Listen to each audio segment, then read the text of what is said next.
Right now, there is something you are trying not to think about. And the fact that you are trying not to think about it is making you think about it more. That is not a coincidence. That is not a quirk. In 1987, a Harvard psychologist ran the simplest experiment in the history of psychology. And what he found should disturb everyone who has ever tried to forget something. Here is the experiment. Daniel Wagner at Harvard gathered a group of volunteers and gave them one instruction. Think out loud about anything you want, anything at all. One rule: do not think about a white bear. That is it. No complexity, no elaborate setup. Just whatever you do not think about a white bear. Every single participant thought about the white bear, constantly, obsessively. The moment they tried not to think about it, it became the only thing they could think about. Some reported the white bear appearing in their thoughts every few seconds for the entire duration of the experiment. Wegener called this ironic process theory. The basic finding was this: the mental process that searches for the unwanted thought, the process that checks whether you are thinking about the thing you are not supposed to think about, is itself a thought about the thing. Every time your brain checks whether you are thinking about the white bear, it has to briefly think about the white bear to do the check. The suppression mechanism creates the very thing it is trying to suppress. And here is where it gets worse. When Wegener told participants they were now allowed to think about the white bear, they thought about it more than a group who had been allowed to think about it freely the entire time. The suppression had created a backlog. The thought had been building pressure. When the door opened, it flooded through. Wegener called this the rebound effect. Now think about what that means for every time you have tried to push something out of your mind. Every X you told yourself to stop thinking about. Every mistake you replayed at 2 a.m. telling yourself to let it go. Every time you tried to suppress the thought, you were encoding it deeper, making it more accessible. The effort of suppression was working against you in real time without you knowing. But why does this happen? Your brain is constantly running what researchers call a monitoring process, a background scan that checks your mental environment for unwanted material. This process runs beneath conscious awareness. You do not notice it, it is automatic, and it never stops. When you decide to suppress a thought, you activate two systems simultaneously.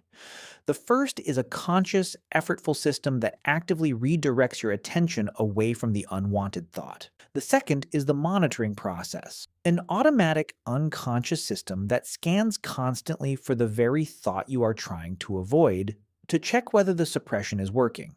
Here is the problem. The conscious system requires mental effort. It gets tired. It can be overloaded. When you are stressed or exhausted, the conscious system weakens. But the monitoring process never stops. It keeps scanning. It keeps finding the unwanted thought. And without the conscious system running to redirect attention, the monitoring process just keeps delivering the thought directly to your awareness. This is why the thoughts you most want to suppress appear with the greatest force precisely when you are most exhausted, lying in bed at night trying to sleep. Your conscious control has depleted, but the monitor is still running, still finding the thought, still surfacing it. The system designed to protect you from the thought becomes the system delivering it. There is one more piece almost nobody talks about. Suppressing a thought does not just fail to erase it. It actively strengthens the neural pathway associated with it. Every time the monitoring process locates the unwanted thought, it activates the neural network connected to that thought. It strengthens the connection, makes the thought more retrievable, more likely to surface spontaneously in the future. You are not just failing to erase the thought, you are practicing thinking it. Every suppression attempt is at the neural level a repetition. In 2011, researchers at Stanford University used brain imaging to study thought suppression in real time. They found something unexpected. When participants successfully suppressed an unwanted thought, it did not disappear. It remained active in a specific region of the brain associated with unconscious processing, waiting, still present, simply moved out of conscious awareness rather than erased from it. Suppression does not delete thoughts. It submerges them. And submerged thoughts resurface, unpredictably, often with greater emotional intensity than before, triggered by something seemingly unrelated. A smell, a song, a specific quality of afternoon light. The thought you stored somewhere you could not see it comes back fully intact. You thought you had dealt with it. You had not. You had stored it somewhere you could not see it, and your brain kept it there waiting for the moment your defenses were lowest. The white bear is not a metaphor. It is a demonstration, a two-word instruction that reveals in real time that the relationship between what you decide to think and what you actually think is considerably more complicated than you assumed this morning. You are trying not to think about something right now. You have been trying not to think about it for longer than you realize.